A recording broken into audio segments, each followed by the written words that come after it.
Hello students, welcome back to the online class of physics today. Today I'm gonna take the class with your textbook. So let us start. Lens formula. This is very important as we have learned about mirror formula in our reflection. Here we are going to learn about lens formula as we are going to learn about lens in this lesson. So the ray starting at O. So first what we are going to do, we are going to first draw a ray diagram. Okay, how we are going to draw a ray diagram? Suppose this is your principal axis, this is your convex mirror. Okay, we are supposing this is your convex mirror. So now when we are talking about object, okay, this will be your principal point P or O also you can write it. Here this is your F2 and this is your F1. Fine. So now what we are going to do, we are just going to draw a ray diagram. Okay, as we have learned how to draw a ray diagram, we'll do the ray diagram today. So that is, first we are going to place an object. This is your object O. So this we are going to keep an object which is of size like this. Okay, this is head, this is tail. Okay, so now what we are going to do, as we already know that the incident ray will be first parallel to the principal axis, will pass the focus, right? Will pass the focus. Now, then the ray which is passing through the optic center will not deviate. So, we are going to just draw a line like this. Okay, this is passing and this is not going to deviate. So, here wherever it is, where all the rays are getting coincided, that will be your image. This is your, this is I. This is your image I. Okay, so this is your head, tail, and this is your head, tail. This is your head, this is the tail. So now we have got this picture. Now wherever this incident rays are getting touched or getting a point on the principal axis, this lens, we are marking it as this is P and this is P dash. Fine. Now we are just, as you know, the rays are sign conventions we have learned. Yes, there if the image is like, if it is going in this direction, what the sign will be? Plus. If it is in reverse direction, you will get minus. So here in this case it is plus. Yes. Now what we are going to do, the ray starting at O dash and moving parallel to the principal axis which falls on the lens should pass through the focal point F1 as shown here in the figure. To locate the point of image I1 for the object point O1, that is O dash or O1, consider another ray that passes through the optic center P. We know that any ray passing through the optic center will not deviate. Okay, will not deviate. The ray starting from 0, 1 and passing through the optic center P will meet the refracted ray at the point I1. This point is the image of the point O1 of the object. Similarly, the image of O on the principal axis is formed at the point I on the principal axis. We get the inverted image I1 of the object O1. So now the point PO, PI and PF1 are the object distance, image distance and focal length. So what is PO? PO is now object distance. Okay, and pi is image distance. Okay, and pf1 is the focal length. What it is? Focal length. So here we can see two triangles are formed. Can you say which triangles are formed? There are two triangles which are formed. See, P1, F1 is forming one triangle. See, like this. This is forming one triangle. Okay. Then F1, I1 and I are forming one triangle. Yes. So they are similar triangles. They are forming similar triangles. So we can write like P1 by I1. This line, this line. P1 by I1 is equal to PF1 and F1I. PF1 and F1I. So these two lines are similar and these two lines are similar. These two lines are similar. Yes, but as we know focal length is equal to, that is, Fi is equal to Pi minus Pf, right?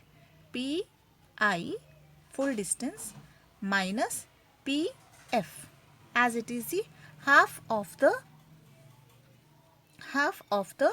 full distance is your focal length, right?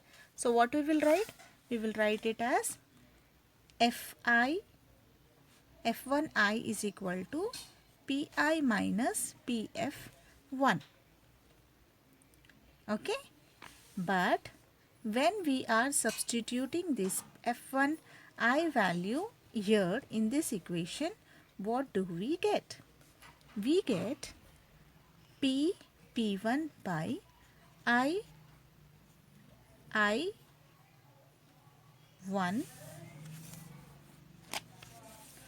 is equal to Pf1 by Pi minus Pf1. Yes, when we are substituting this F1I value in this equation, we are getting this value, right? After this, what we are going to do? So from these triangles, we know that OO by I1 is equal to PO by PI. See, OO1 by I1 is equal to PO by PI. Okay, but here we have seen OO1 is equal to PP1 also. Yes, because the distance here is same. So we can take it as OO1 is equal to PP1. So OO1 is equal to PP1. Now we are going to substitute this value in here, this equation. So then what we are going to get? We are going to get PP1 by I1 is equal to PO by PI. So when we are substituting this value in this equation, what we are getting? PO by PI is equal to PF1 by Pi minus Pf1. Okay, first we got this equation, right? Then after this equation, what we have done here, this F1 is, Fi is equal to this, right? This value we got. So what we have done, we have substituted in this, right? So this is where we are going to substitute these values. Okay, this is where we are going to substitute these values, right? So after substituting, what we got, this is the exact PO by P1 is equal to PF1 by PI minus PF1. Okay, If we write reverse, if we are writing like PO by P1 na, PI na, so now if we write like PI by PO, it will be same, but this will come up, PI minus P1 PF1 by PF1. Yes. Now PI by PO is equal to what we will get? PI, this will get cancelled, or you can write it as PI is equal minus PF1 PI by PF minus 1.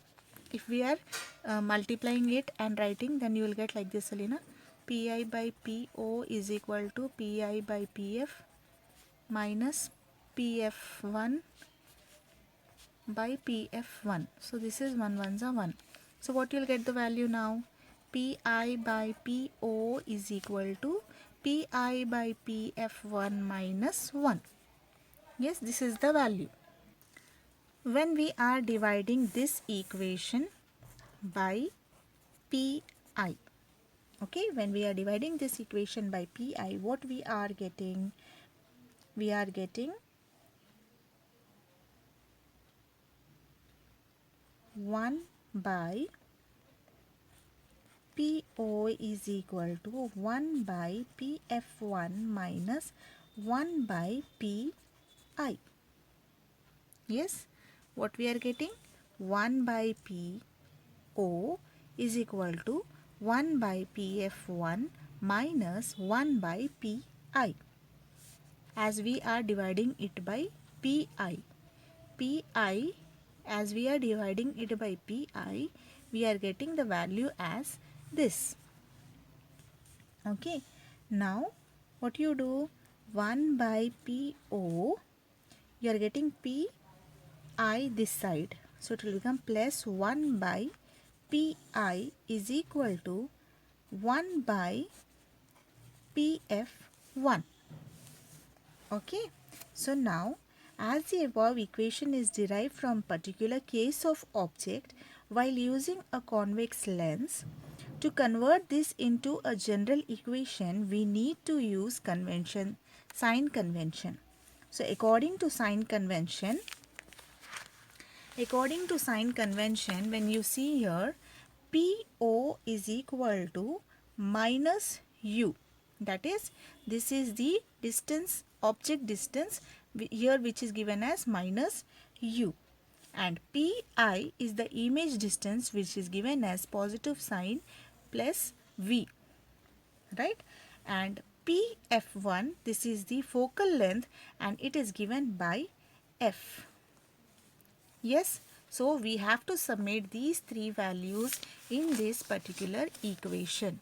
So when we are saying PO, what is the value here? The value is minus U.